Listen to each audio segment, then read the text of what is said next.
Respiration, breathing, inhale, inspiration, exhale, expiration.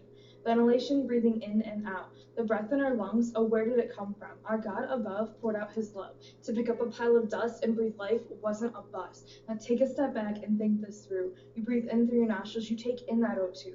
It travels in through your nasal cavities where it's warmed and moistened from all of its impurities. As it goes, it is time to leave the nose. The pharynx and the larynx, a connection to the voice. God has given you vocal cords to proclaim his name. It's not a choice. The connection doesn't stop there.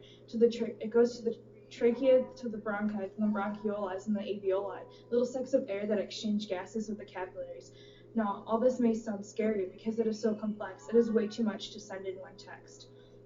Let's move on to the lungs. This is how you and Christ are one. 2 lobes on the left and 3 lobes on the right of this important organ that rests in the thoracic cavity. It's because your heart is on the left side of your body. It's because your creator built you with an organ that goes beat beat to keep you running while you're still asleep. But I won't talk about the heart right now because that's a whole nother story for a whole nother time, and to get too into details would just mess with my rhyme. Inspiration, inhale, take in that O2. See what your diaphragm is about to do.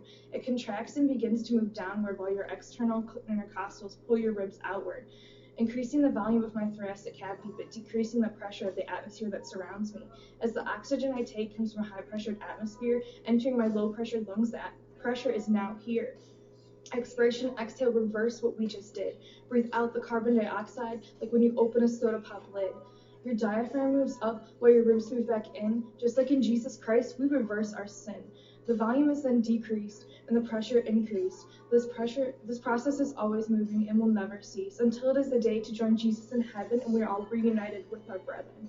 Relax and let your body subconsciously breathe, filling your lungs with the tidal volume it knows you need. Now run at full speed the race God has marked out for thee. Let your body control the increase in vital capacity. Inspiratory and expiratory reserve volume is easy to get. It's the difference between tidal volume and vital capacity. Really, that's it.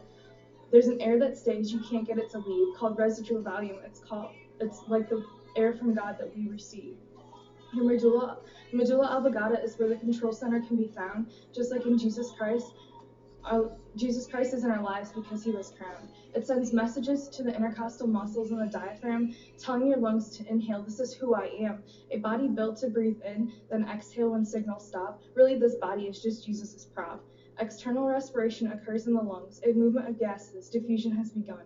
CO2 travels to the alveoli from the pulmonary capillaries. The oxygen does just the opposite, fulfilling the body's needs. Internal respiration is also an exchange between gases. Blood in the capillaries and ECF I learned in my bio classes. It reminds me of the most significant exchange ever, Jesus' life, so we can live forever. Now take a step back and think about this. The respiratory system is not something to miss. The complexity is hard to understand, but we have God's breath. It is our brain. Inhale with the lungs God has given, and let your exhale be praise-driven. It's his breath in our lungs. Proclaim his truth. Let it roll off our tongues.